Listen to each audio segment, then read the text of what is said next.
10 that. I'm Okay. sorry, Joe. I No worries. No worries. wanted to record this, so please. Absolutely. Sure. So then there's another 10 on tap that I want to say it may date back to the Brian Platt era that he may have announced back then that never really came to fruition, that we are committed to. Again, with the same funds that are in place for the West Side Avenue, we went nice and heavy on the quantities. So we're able to build out West Side Avenue and have enough to likely build out the Bergen Square plus these 10 other locations. The 10 other locations, I don't know them offhand. I know they're in various areas of the city, but I do know that they definitely touch Journal Square and McGinley Square as well as areas just south and just north of those, as well as downtown and even the limits of the city in the Heights and Greenville. So, Joe, would there be a published list for that, or maybe that's something that you guys, the MUA, are going to talk to us at START tomorrow? I want to say the preliminary list was published. I just don't know if it's still the official, but let me talk to Barca, and I guess we can send it back to you all through Bill. Yes. And Bill can distribute. Okay. So let me talk to her after this call, and I'll make sure that we get that together and send that to you. So that's the immediate front on green infrastructure. You're going to finally see some significant green infrastructure going in on the municipal / JCMUA side. And we'll probably just keep rip roaring from thereafter. Joe, where did the funding come from? The funding is largely being incorporated as part of our NJ Infrastructure Bank borrowing. So just so everyone, okay. just so everyone's aware of it, and Mo, you would probably know, Mo, you were a member of Jersey Waterworks with me, even though my membership is not great, not as good as yours, but I am very aware with the topics. But green infrastructure is actually looked upon as 50% forgiveness of loan by the infrastructure bank if it qualifies. Most of the time it qualifies, but right now what I feel like we're bumping up against, especially on the development side, since the March NJDP stormwater regs took effect in 2021, is what exactly is green infrastructure, like every single component defined. We don't exactly have that from the DEP. We have general ideas, and some of the things undisputed are, rain gardens, bioswales, certain landscaping, things of that nature. But then there's these fringe type things like underground storage / percolation, detention, retention. And that's what we're bumping up against on the development side. But just so you all know, the stormwater regulations of March 2021 require green infrastructure on every development over a certain size. I don't remember it offhand, but basically any development that you see going up right now without a very, very difficult waiver that they need to get from the MUA must provide some sort of green infrastructure. But again, defining that green infrastructure is where we are right now. But I figured you'd all want to know about that as well. Yeah. You're talking about developers, right? When you say developer projects, so it's for them to have clarity from the DEP, the definition of green infrastructure. That's the issue. Well, it'll help us as well, because we want to make sure we want to make sure we're regulating those developments in our review, because they're going to be held to whatever we tell them they need to do. We want to make sure we're holding them to the right standard. We want to be in compliance with the law, basically. Okay. So, and we also, MUA had also worked previously. It got a little bit gutted, but the mayor really wanted the MUA to present an alternative calculation to incentivize more green infrastructure. But now with the stormwater regs, and by the way, we enacted that in October of 2020, and it was tied to LEED, meeting LEED, but especially the green infrastructure portions of LEED. However, once the stormwater management rules came in, it kind of rendered our program useless.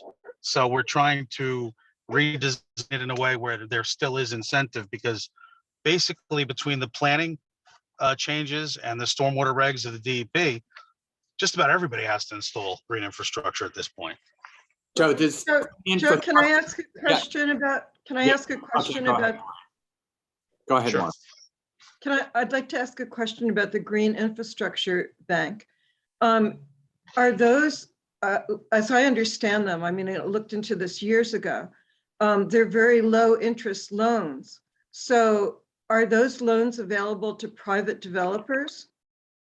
That's a great question. And, So and the second part of that is, if so, are they forgiven 50% of their loan, or is that only available to governments and nonprofits? I Okay, believe that's true. yeah, great question. So it's actually now called the NJ Infrastructure Bank. It used to be the New Jersey Environmental Infrastructure Trust and the Right. Water Bank. So it's basically there's one bucket for clean water, what they call clean water, which is basically stormwater management and sanitary sewer management. And then there's another bucket for drinking water, right? So, you know, your lead, your potable water, your water mains, your reservoirs, things of that nature. So the only way that I know that private industry can take part and take advantage of these low interest loans is when they partner with somebody like us or the city. Mhm. And that has been done in the past and that has been offered. The problem is they find it so onerous that it doesn't comport with their schedule, even though it's interest free or low interest blended rates. Because there is an interest free component and there's a market rate component. When you blend the two together, I think we were looking at 1.5 to 2% for the past 3 years. Yeah. And that's over 30 years. So, and the other big benefit that people don't realize, while you're building it during construction, you get a free short-term loan that you don't have to start paying back until you close after the job is nearly complete or fully complete.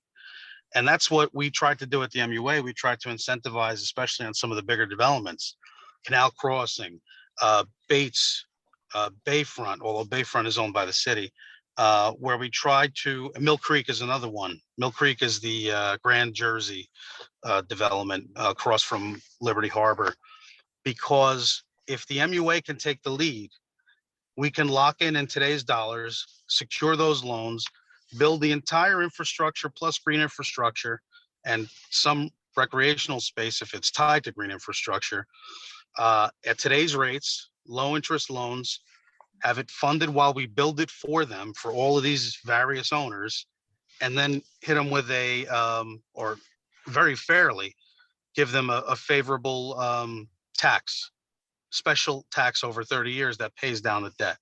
But this way you have the lead by the MUA or the city. You have it locked in today's dollars. They don't have to use any of their liquidity for this because it's all being paid by the iBank on loan. And they really don't have to start paying the tax until the construction's done. So a couple of them are very, very interested in this. Bates Street being one, Mill Creek definitely another, and actually Canal Crossing as well. It's just a matter of making negotiations and what they're willing to pay, which I think you all know developers aren't really willing to pay much. So, but when you impose, Isn't there an opportunity just to take the onerous part out of it, Joe, for you guys, either the redevelopment agency or the MUA, to just front the whole thing and then pass the benefit on to developers on the back end, just so that you get everybody into the pool? yeah. So Deb, that's kind of what we're doing. So we are never in any of those redevelopment areas hitting them with the full bill. Just I need to make that very clear. It's the negotiating and agreeing on the part that they are responsible for in our eyes is always different than their eyes. But, you know, some are easier to negotiate than others. And we're really on the precipice of starting this because none of those are built yet, right? But they're very much in planning and a lot of them are going for the starting to go for their permits already. So we're literally right here. We're writing the book as we go. But yes, to your point, should the MUA, that's exactly why we're willing to take on that kind of I don't want to say detriment to our resources, but we're willing to take on the work. We're not afraid of the work because we know we're going to help build it. The problem is when you pass it all on to the rest of the ratepayers, it becomes unfair for one redevelopment area. You understand what I mean? That's why they have to pay a fair share on that. Yeah. How does that actually work? What do you mean by that? It's not fair to the ratepayers. So anything that, let's just say Canal Crossing, the bill is going to be about $200 million. That's the estimate right now for the infrastructure. to fully build out the water and sewer and storm and green infrastructure and parts of the recreational open space areas that are being used to mitigate the stormwater and green infrastructure in the same manner. 200 million, let's say the developers only agreed to pay 50 million. The other 150 million goes into the overall expenditures and debt that the MUA is going to have to pay for 30 years to pay that off. But guess who funds that? Yeah. The entire ratepayer base, exactly. Joe, 36,000. Thank you, Joe. Joe, with Canal Crossing, has a developer been selected for that yet, or?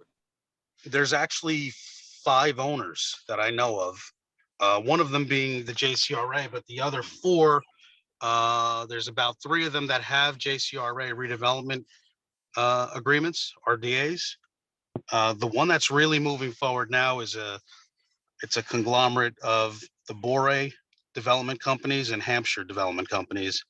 And it's a very large portion of the northwest corner of Canal Crossing, adjacent to the light rail and Garfield Avenue. It's basically bounded by light rail, Garfield Avenue, Carteret, and to the east, I believe it goes almost all the way out to Pacific. It goes all the way out to Halliday. That's where it goes. And Joe, also with green infrastructure, can that include like porous sidewalks and streets and parking areas? Yeah, absolutely. So, here's the issue with the porous sidewalks, porous concrete and porous asphalt. We're yet to find a porous asphalt that performs to the standard that it should.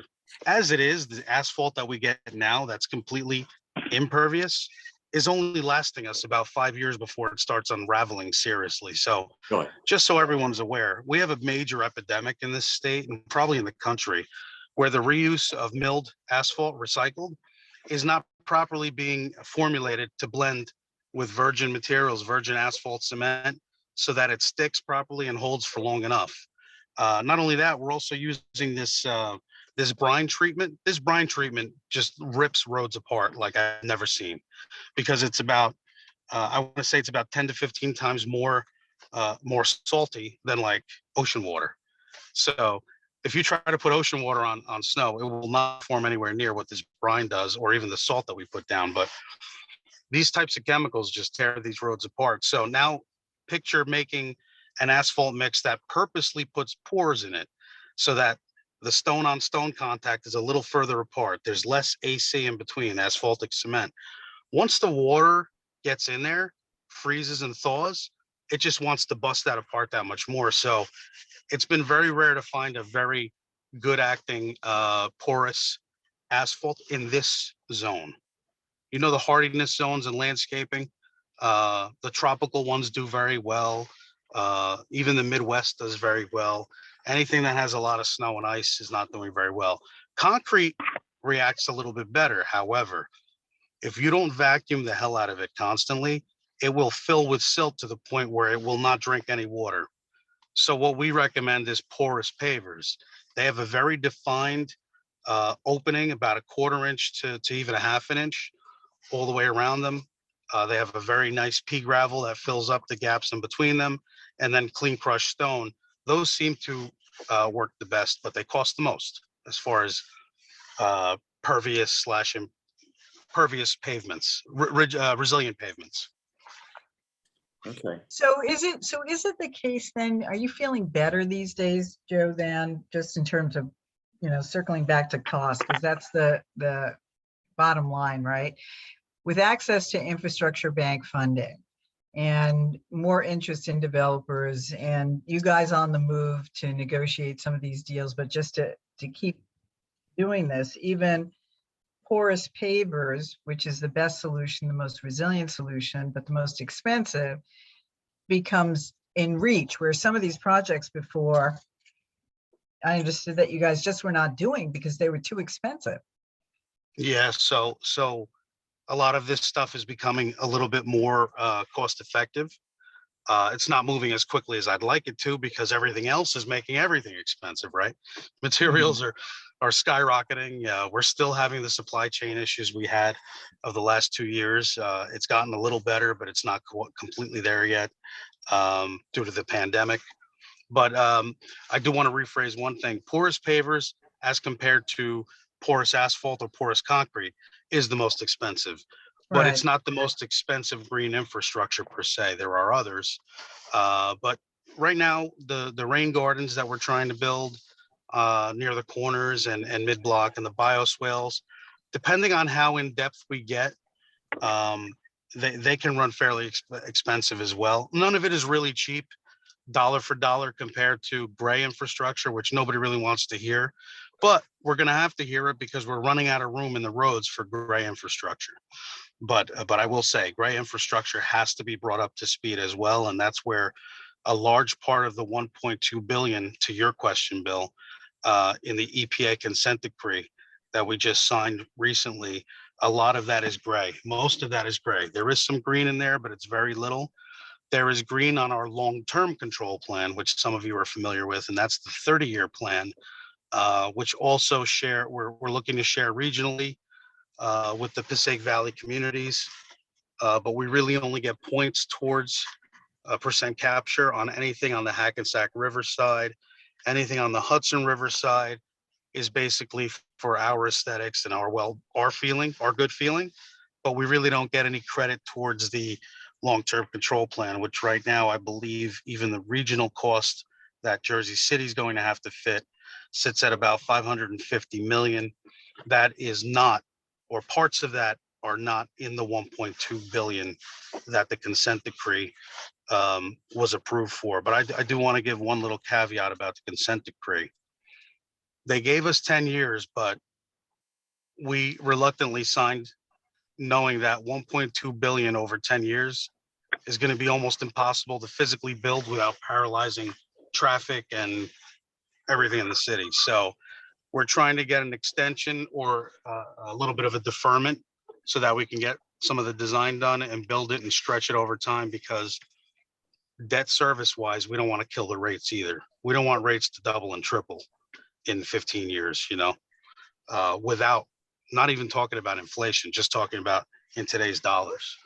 If we were to build 1.2 billion, that could have a significant impact on the rates. So I just wanted to give that little caveat about the consent decree, but really overall, the real number of needs, and you're going to see me go before council probably next month, for water, drinking water, clean water, which is sewer, storm water. Our total needs are really closer to $2.5 billion. And that's probably over 20 years or so. But even still, 2.5 billion. You see towers going up everywhere. How many complete replacements are going on underneath the road? We have to rebuild the city underground, just like the city's being rebuilt above ground. Yeah. So Joe, what you indicated was that the consent decree is, basically it's mostly gray infrastructure, and the long-term control plan, I think that it was somewhere between 7 and 8% of the alternative solutions were going to be related to green infrastructure. So how is all this other green infrastructure going to be built? Is it sort of outside of both of those plans? Is it ad hoc? Are we expecting developers to deliver on, the rest of it? Is there a plan for residential incentives? How does that work? So yes, great question. So the 7 to 8% or so that you saw on the alternatives for the LTCP, which once it's final, should probably still be around there.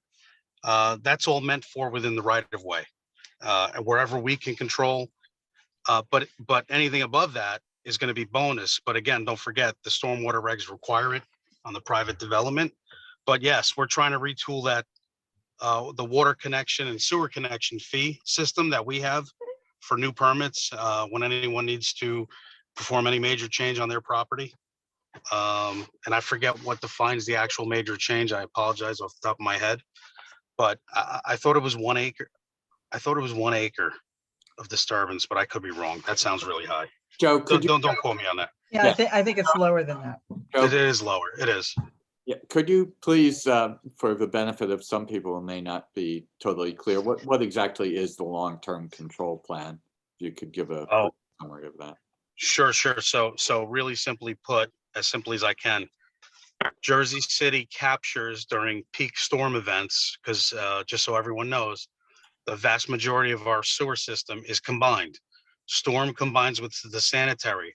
The clothes washing, the toilet flushing from your homes mixes with the storm water that's collected on the streets and on roofs and whatnot as they make their way into the combined pipes.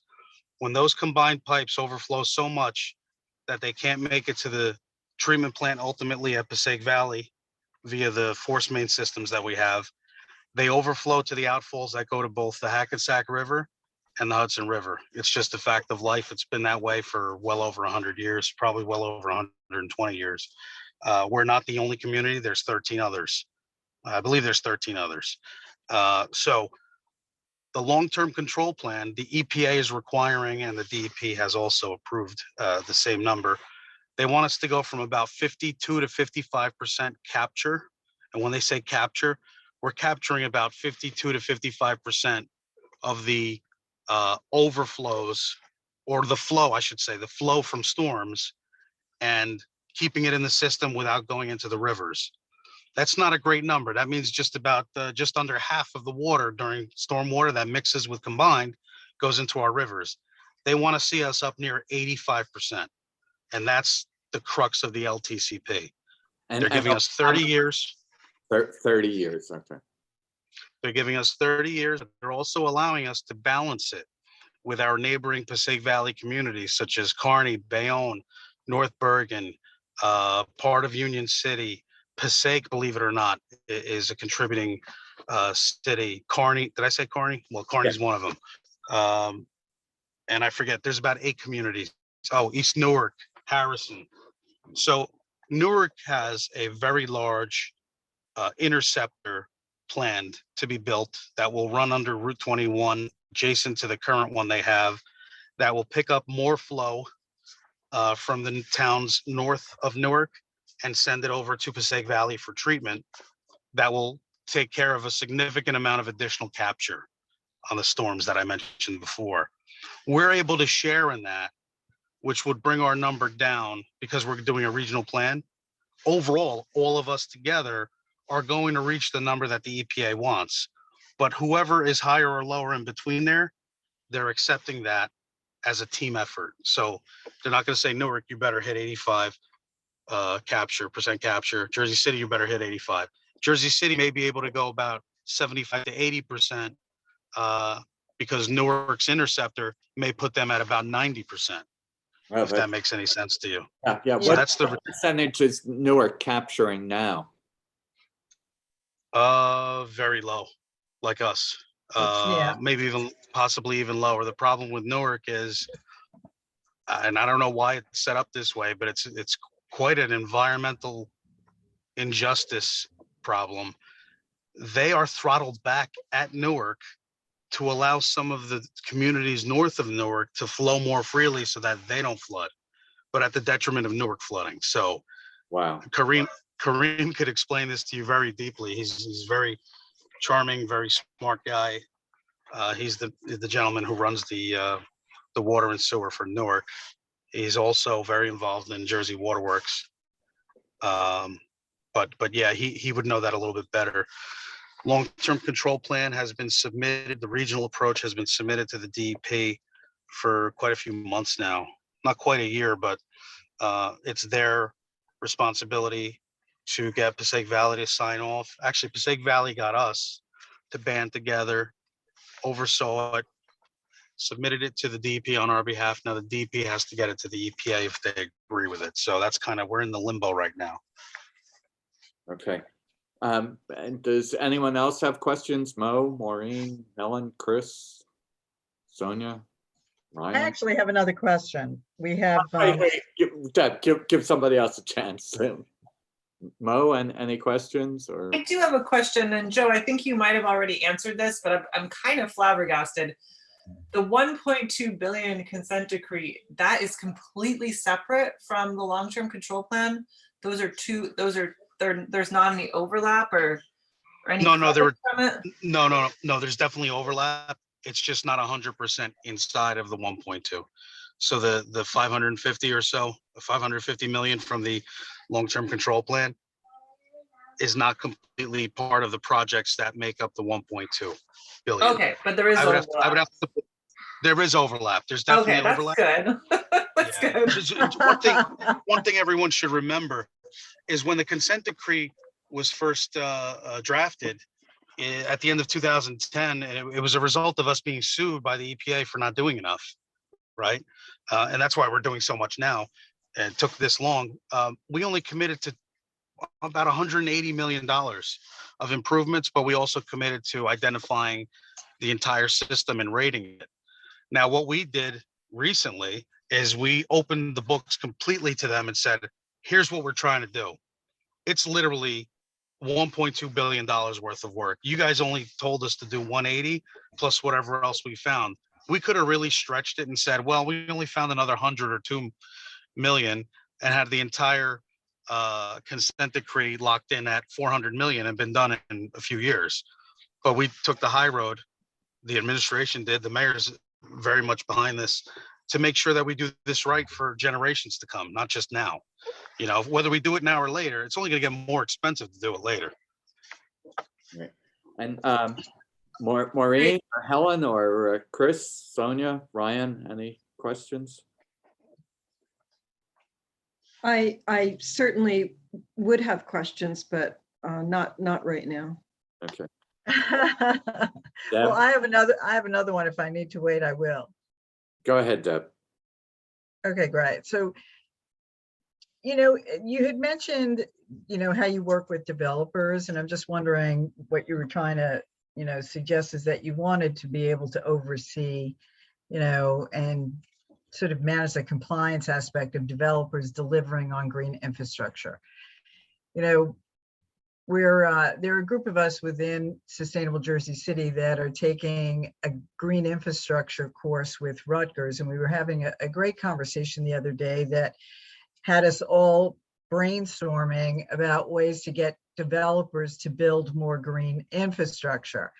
And the term offsets came up, and, you know, my mind started going, because what we've just done is complete a project with the school district where we surveyed all the schools, and, you know, out of the 48 public schools, we now have about 35 responses, and they came back to us, and the question was really focused on, do you need trees, and are you experiencing flooding? We're already working with Parks and Forestry to get schools more trees, but I was going to come to you with this list of schools who are experiencing flooding, who are interested in green infrastructure. Are you interested in that, and maybe working with developers to do an offset project to make green infrastructure happen at a school location? Sure. So that would obviously involve the city administration as well. And there was some talk a couple of years ago about partnering with the JCBOE about green schoolyards, because they have a lot of pavement, as you know, Deb. And this is probably an offshoot of what that idea was, to help, you know, turn their schoolyards green, essentially. So, well, it never really got off the ground. It's something I could definitely mention to the mayor and the BA again and see if they'd like to do that. Now, as far as the developer offsets, one way we were trying to do that was through calculation, through the incentive program, where they have to pay less by doing more green infrastructure for their actual sewer and water connections, which sometimes can be pretty expensive, hundreds of thousands of dollars on the bigger buildings. Yeah, and sometimes the site doesn't allow for it, right? Correct. So that's why we tied it to LEED. And to the mayor's point, he didn't want to punish anyone who couldn't really do more green infrastructure, but we're willing to do something better for the environment, or something equally good for the environment, such as solar or wind power or something along those lines, or even just a green roof. Whereas traditional, you know, site work type green infrastructure wasn't really going to help them much. I see. Yeah, I have a question, Joe. How is the MUA looking at the green infrastructure that exists, like the embankment, like the Bergen Arches, like the new Essex Hudson Greenway, looking at how that can be used or enhanced in the future for stormwater control, et cetera? Are you looking at that at all? That's a great question. So everything's a great question, obviously. You see, I keep saying it. So the problem with those three particular projects is that we don't really own any of them yet, but we Right. have looked into that, especially with the uh, Essex Hudson Greenway, because to his credit, David Zimmer was touting it very much and kept telling us, hey, if there's any way that David Zimmer, by the way, is the CEO, he's the executive director of the infrastructure bank. He looked at the importance and saw the importance of this and really was one of the loudest voices to push it along. And I think he's a big part of why it's actually surviving. But I don't know what the status is, but here's the bottom line for Jersey City. The elevation of that particular greenway was such that we couldn't get the water to flow uphill to get up there to store it on the greenway itself. However, the Bergen Arches is a perfect place, assuming the water table isn't too high there, because as you know, it's a notch in our landscape, but Yeah. it may be able to, it's drinking water now. We don't want to pave it, right? We really wouldn't want to pave it with anything or block it up. But to the third point, so that's the Bergen Arches. Now the third, what was the third one now? Oh, the Well, embankment. the embankment. Well, Again. I know we've talked to the infrastructure bank years ago, and they were very enthusiastic about loaning money to the city. You know, other things have intervened, like our litigation. Yes, that's the issue. So, I mean, look, the embankment, at this point, the iBank, it's perfect for the iBank, in that the transportation alone and the green infrastructure qualify, because now the iBank, just for the last 2 years, have been able to tap in via legislation and special legislation that was passed, tap into some of the gas tax money that's available for transportation. Now, it's not a huge bucket, but the bucket does exist, that if there's ancillary transportation needs, such as when we build out Canal Crossing or Bayfront, and we fund all the water and sewer and the green infrastructure through the iBank, we'll be able to pay for some of the pavement as well through the transportation bucket of the iBank, which is great. Then the other thing David was working on was energy. I mean, the guy's really, I really love David. He's really good. The DEP side of it really needs to be tweaked, or else the money that's coming from the feds, it'll be a disaster. They won't be able to push it through there. They're ill-equipped to do it. I'm working on the state level to try to really come up with some ways to make it more efficient. Certain projects don't really need to go through the scrutiny that others do. You know, some of them have been pre-approved to a certain level, historically, culturally, ecologically, things of that nature. But the way it's set up right now is everything goes through the same exact approval process, and it's just staggering how long it takes. And that's why a lot of people just are turned off by it and would rather just pay more interest to get it done more quickly, which Yeah. is a valid argument. Joe, I know that Councilman Baggiano is trying to arrange a meeting with the JCMUA for April 5th to talk about, I believe it's the work being done on Hoboken Avenue in relation to the new county courthouse.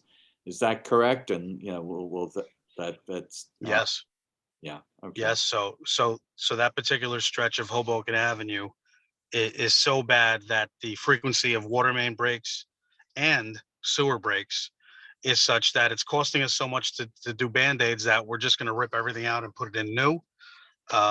It'll help improve the area. We're going to upsize the water mains and the sewer mains wherever possible, but it's essentially an emergency at this point, Bill. And that's actually a minor one. As big as it is, it's a multi-million-dollar project. It's actually a minor one compared to what we are planning for SIP Avenue, for example. SIP Avenue is going to be completely reconstructed, water and drinking water and sewer wise, from JFK all the way to 440 to the outfall that we actually just expanded recently and outfitted with pumps. Now, let me explain the importance of that. Wow. Putting a pump station at the end of an outfall is a game changer. Mhm. We need it at every one of them, because the tide, when we get these Frankenstorms like Sandy was, and even Ida, the tide doesn't allow our flap gates that work by gravity to open to convey the flow that gets to the outfall from upland, such as the bowl we call SIP and West Side, which is probably the biggest flooding area of the entire city, the worst, I should say. To get to that outfall down there, there's something called the time of concentration. There's only so much water you can push through the pipes to get there, but when it gets there, if the tide is even high enough that it won't let the flap gate open, now it's just backing up. It's just, you're only as good as what you can store in the pipe. So we're putting pumps in there to force it out of the box when that flap gate shuts and force it against the tide. And that's going to be a game changer. But more importantly, we're upsizing all the pipe as much as we possibly can from 440 up to West Side to really drop the significance and the occurrences of these peak storms causing floods. Ida was, Rich Hadis was out there himself. He was chest high in water within an hour. Within an hour during the peak, and the peak was right around a 500-year storm at 1 hour and a half component, and then another one for 3 hours was about a 250-year storm. So I mean, these storms are happening more and more frequently. We just had 250-year storms the year before in July, if you'll recall. Yeah. So. And Joe, maybe you saw Mo's question in the chat. Are you coordinating the drinking water and sewer construction? Yeah, very much so. So a large part of when I first got here, well, look, I've been with the city since September of 15, but I was the city engineer. I wasn't really dealing with the utilities too much other than permitting it and kind of coordinating to keep traffic flow flowing. So October 1st or so of 2019, I took over at the MUA. From that point forward, they had already realized that anywhere we pretty much try to change out sewers, which many times average 15 to even 20 feet deep, the water mains start collapsing. Now, imagine a 20-foot deep hole open in the street that you're not expecting a deluge of water to bust open, and you get a 12-inch main, literally fill it up within minutes, and wash out the whole street. It's so much time taken and wasted and money wasted. We're pretty much replacing the water mains everywhere that we're doing deep sewer first, so that they're secure and we can go in and do what we have to do with the sewer. So that was a great question. But the original number we gave council that I mentioned back in 2017 or so that we needed to spend, which was like 750 million between water and sewer, has gone up drastically. The water alone in that 2.5 billion that I told you is the overall number that we're going to be close to next month is about 950 million of it. That's just the drinking water. The rest is sewer. Yeah. It's very, the drinking water has been, I don't want to say it's been neglected, but it's been such a bellwether for us. It hasn't really given us much problems when you consider the size of the pristine reservoir out in Boonton and Parsippany, 21 miles of aqueduct and how it flows here, how it's treated, how good it is, hardness wise, levels wise. We added orthophosphate starting in 2017. It kept our lead levels in check, but as you all probably know, we're also launching the lead-free JC project. Are you familiar with that? Where we're ripping out all the lead lines like Newark did. We have 10 years to do it. Obviously, we're going to try to do it more quickly, but that project alone is 280 million. So all of this is starting at the same time. So we have a lot of work to do. So that's job security, Joe. Well, yeah, I guess. You know what it is, Deb? It's a constant shifting of resources and increasing resources and training and just expand. We have to expand to meet this demand, and then we're going to have to shrink over time, but we have to be careful about the expansion. You know, big government isn't always good government, right? Yeah. Can I make a little plug here for an opportunity to get some funding for these projects? Sure. We've spoken in the past, you know, it's just a matter of working with the administration on that, but yeah, we could definitely talk. Oh no, I was just gonna make a plug for everyone just because I don't know, Joe, if you know this, but there was a campaign that was launched in February called, what is it called? Sorry. That's okay. Clean water, healthy families, good jobs. But essentially it's asking Governor Murphy and the legislature to allocate 1.2 billion from the American Rescue Plan for water infrastructure. Okay. And so that's a decision we think will be made during this budget cycle. And I'll put a link to the campaign, but that would be additional funding that would go to the infrastructure bank and would certainly help, Jersey City get these projects done. So, and it's, Yeah, that money fantastic. is finite, right? So we got that money from the federal government. There's like something like 3 billion left. And so we're saying we need to prioritize water infrastructure and put 1.2 billion, which through the infrastructure bank, could go up to 2.4 billion because, those loans could be doubled, Correct. matching grants. So it could be, Correct. quite a bit of money to really help get these projects, moving forward. Yeah, But absolutely. So Sorry, Mo. Yes, we're familiar with that, and obviously anything that we can get that's principal forgiveness will help keep our rates in check that much more. Well, And Exactly. that's all principal forgiveness. I So must, what do you think about a stormwater utility? Okay, so we did have a meeting about a year and a half. It's a little difficult in a combined sewer environment. It works a lot better in a separated sewer environment. I think it has pluses and minuses. I'm not completely sold on it. I think the way we're going with the green infrastructure and the requirements and even the incentives is probably a little bit better. And then selling another tax, we have, dare I say, we have issues going on with water already and sewer and having to raise rates, and garbage is getting exponentially more expensive every year. Things of that nature. Landfills are scarce. Incinerators are terribly expensive.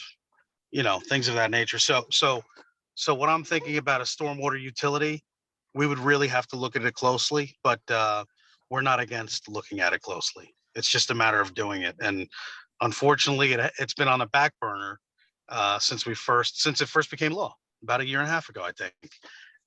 So it's something we could start talking about again, but again, those resources are only so finite, to use Mo's term. yeah, about the funds. Joe, one thing is just doing a feasibility study, which isn't creating a stormwater utility, but it's just doing the study part to see, what the impact would be. Yeah, and also, just we wouldn't want to waste any time or efforts. We got to make sure the administration is behind it as well, right? yes, absolutely. Okay, so any more questions for Joe? And I must say, Joe, one thing I really appreciate is, your obvious passion for the work you're doing and, the expertise you bring to it. I'm certainly no engineer, and so a lot of this, frankly, goes over my head. Not your fault, but just my lack of expertise. But I really appreciate what you're doing and taking the time to speak with us. But any more questions from anyone? I'd just like to say, again, no expert either, but I would think, Joe, that it's rather rewarding and exciting to be doing all this work and making up for, 100 years of lack of attention. Yeah. I'm glad you touched that, and I'll be very honest with you. It's tremendously an honor, and I'm ecstatic to be in the place that I am right now. And I would love nowhere better in the world to be than right here, knowing that we're rebuilding what our ancestors built 120 years ago. Seemingly in a period of like 20 years, they built all of this because it's all failing at the same time now. That's the one downside to it. So now it's exponentially harder, and that's extremely rewarding to me. This is what I do. I was in construction since I was a little kid in my father's company. Then I went to school, and I live and breathe this stuff. That's why you probably hear it. And I apologize ahead of time. Well, after the fact, if I'm too technical, because that's the one thing I always do. And I hope I didn't spin your heads too much. I try to explain as much as possible. No, Yeah. you were great. You were great. Okay, so Thank you so much. Joe, we won't take any of your time, but I will but you're certainly welcome to stick around. I just have a couple other things I want to touch on briefly with everyone else. But if you want to go now, that's fine. Or if you want, I'm just going to jump off and join dinner with the family, but anything else that comes up, feel free to reach out to me directly, Bill, and I will get you the list of the 10 locations, assuming they are prioritized already from Barca. Yeah. Give me till Friday. Give me till the end of the week. Okay, very good. We'll do. That's great. Okay. All right, all. Thanks, Joe. Take care now. Thank you. Thank you so much for having me. Oh, well, thank you Okay. for joining us. So Anytime. just a couple other things I want to mention. Just today, I received from Steve Krinsky of the Hudson County Sierra Club a packet of materials that they sent out.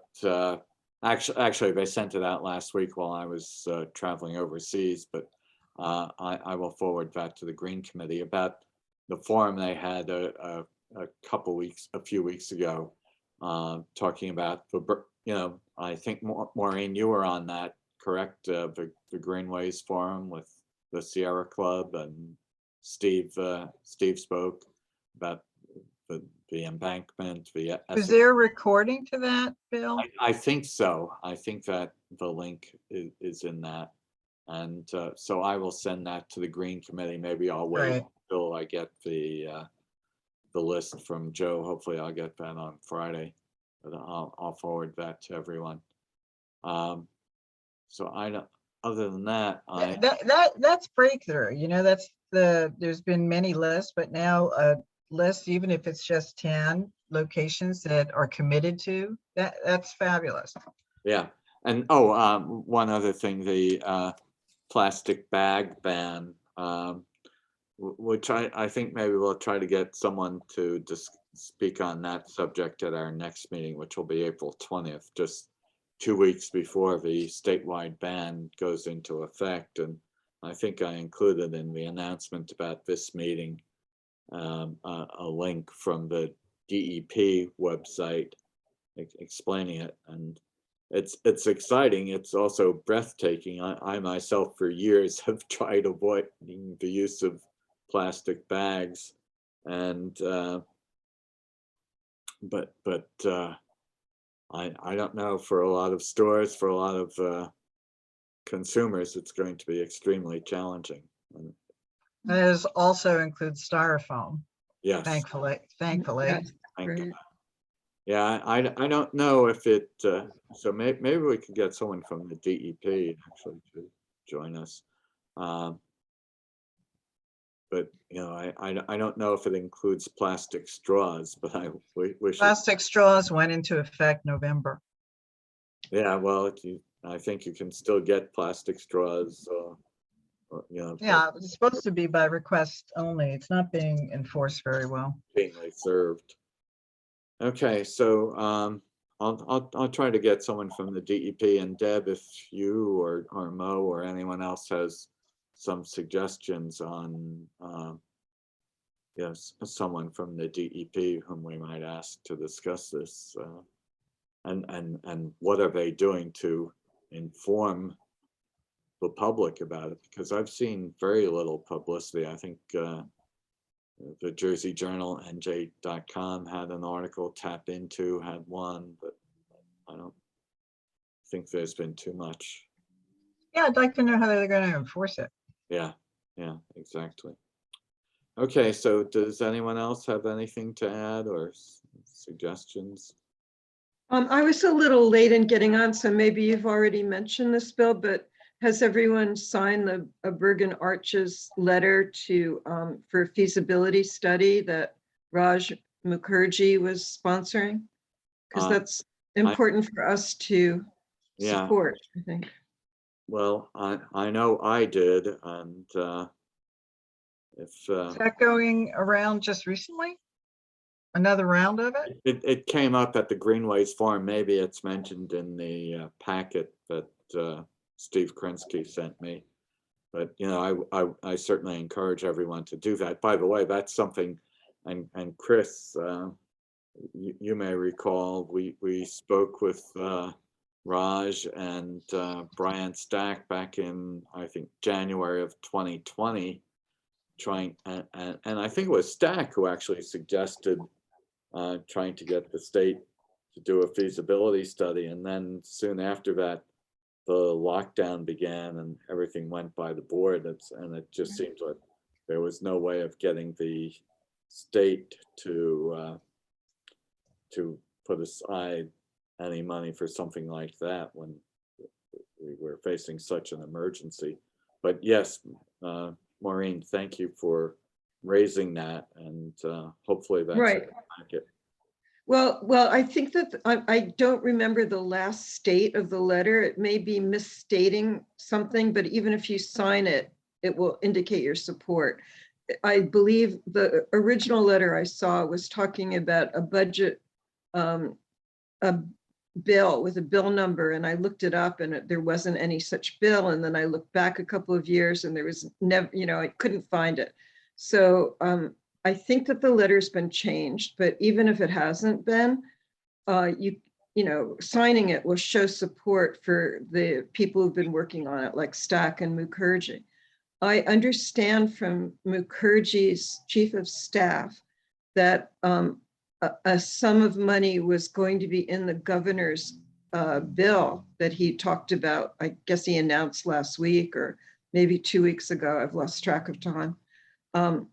I don't know if it actually got in the bill, but Mukherjee and Stack are apparently, if it's not in the bill, they're going to reintroduce a budget resolution about it. It's not for a great amount of money. It's for $100,000 for a feasibility study for how to use the Bergen Arches. And That's great. I spoke to Mukherjee's chief of staff about the fact that we wanted to be stakeholders in that, because as you know, RFPs can be written for any kind of thing, and we'd like to shape the RFP. We want to make sure that they're looking at green infrastructure, at the trail use, at At the heart of it. Yeah. The last Bergen Arches study was for a 4-lane highway through the Bergen Arches. Oh, That's my Lord. not what we want. That was years ago. Everything's changed, but we do want to be able to help shape it. Yeah, so Ryan just sent a link. And this is the one that I found myself a few weeks ago during that forum. And I mean, I think what I did was to write just to. Ryan just, yes. Oh, send a link to the letter. Great. Yeah, so I wrote to. I'm in the district where Stack is the state senator, and Raj and Annette Chaparro of Hoboken are the assembly people. But so I wrote to them basically urging them to do this, and I know I included it, I think, in both the Journal Square Community Association newsletter and in one of my emails to the Green Committee.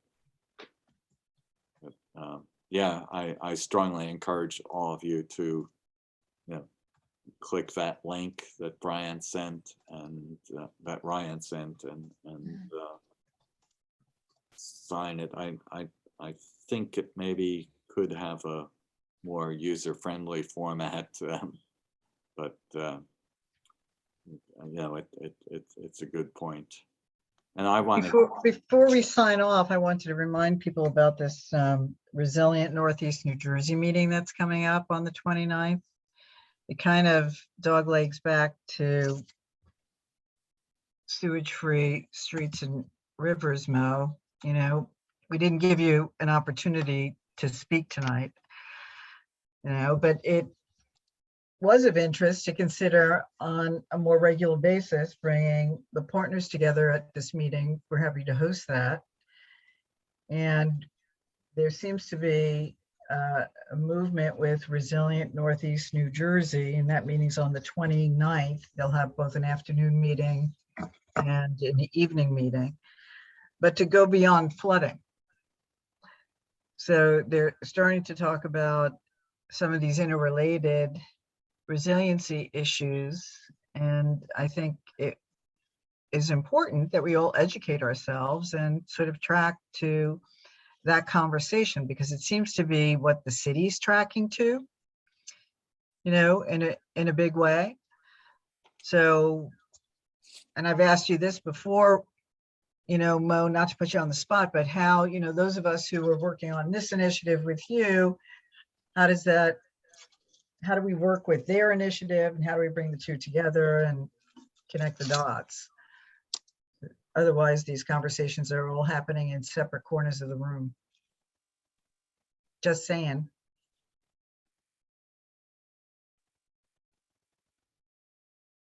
Mo, are you there? She must be putting a child to sleep or something. Yes.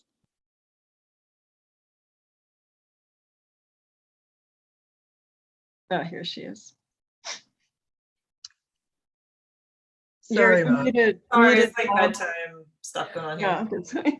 Yeah, sorry to pull at you. Did you hear that part of the conversation? No, I about didn't. We had like an accident of some Just kind. tying some of these resiliency efforts together. So sewage-free streets and rivers, resilient Northeast New Jersey. You know, the city seems to be aligning with that initiative, as is Hoboken and Newark and Bayonne, who are partners under sewage-free streets and rivers. So how do we all work together and connect the dots? So this actually came up. There's also Jersey Waterworks, and we have a CSO committee for Jersey Waterworks. So this also came up on that call recently. So part of the work plan for that we discussed would be to review the resilient New Jersey plans and look for opportunities for CSO reduction in those plans. So I think everyone's kind of thinking about this, and I think the plans are coming out soon. So that would be an opportunity for this group too, to look at those plans and kind of look for the synergies. And there's, you know, gonna be, I think, a comment period as well. So I think it's more just kind of seeing what they have and then just making sure everything's aligned. I think that their announcement for this upcoming meeting is that the plans are posted on their website. So, you know, we're going to start promoting that for people to tune in. You know, one more thing to read. Yeah. So I don't have anything else to add right now, except to say thank you and wish everyone a happy St. Patrick's Day and a very green St. Patrick's Day. And To you too. so we'll see you. So Deb and Mo, I guess you'll be on this JC Stark meeting tomorrow, and I'll and maybe some of us in the meeting with Bajiana to talk about Hoboken Avenue on April 5th. And I'll just try to keep people informed. Okay. Thanks, Bill. All right. Great, thank you, Bill. Thanks, everybody. Good Sure. seeing you. Have a good evening. Bye now.